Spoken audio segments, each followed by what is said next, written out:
দেশে শান্তির বাপ মা দুইটাই একদম খতম।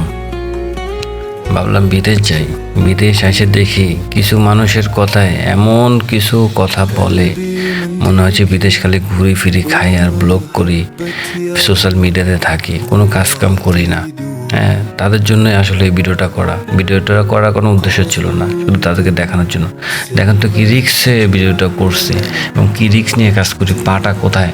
যদি এখান থেকে এক পা স্লিপ খায় পড়ে যায় কোনো মানুষ, হ্যাঁ, তাহলে তো তার শ্বশুরবাড়ির সম্পদ কোনো কিছুই থাকবে না, একদম শেষ, ভ্যানিশ হয়ে যাবে।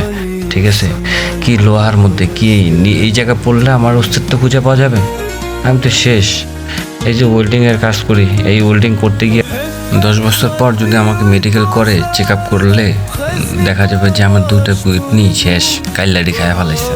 ঠিক আছে, যে কাজ করি আমরা নাক মুখ দিয়ে শুধু ওয়েল্ডিংয়ের যে ধোঁয়াগুলো ভেতরে ঢোকে। হ্যাঁ, অবশ্য আমার এই কাজ করতে ভালোই লাগে। আমার কাছে নতুন নতুন কাজ শিখতে এবং না কাজ করতে ভালো লাগে, যদিও আমি এই কাজটা আগে থেকেই মোটামুটি শিখে আসছি। আবার অনেকে আছে আমার কাছের এবং দূরের মানুষ জিজ্ঞেস করে, ভাই পড়াশোনা করে কি করলেন, এই ওয়েল্ডিংয়ের কাজ করতে গেছেন বিদেশ? আমার তাদের কথায় কোনো যায় আসে না, কারণ বিপদে বললে কেউ আগায় আসে না, এবং আগায় আসলো একদিন 2 দিন, এর বেশি কেউ আসবে না। ঠিক আছে, আর আমি মনে করি যে কাজকে ছোট করে দেখবে তার যেন কোনোদিন বিয়েও না হয়। তাকে ছোট করে অভিশাপ দিয়ে দিলাম।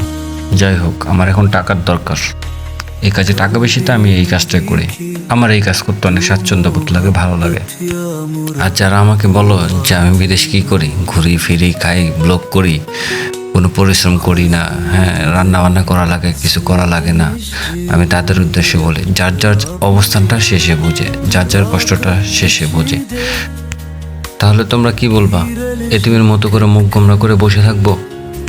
তাহলে তো যে কোনো সময় স্টক করে আজমপুরে, বাকিটা কি করবা তোমরাই বুঝে নাও। আমি এরকম মুখ গোমরা করে থাকতে পারবো না। বাইরে যাই কফি খাইতে, ব্রেক টাইম, কফি খাইতে যাই এখন, বুঝছেন?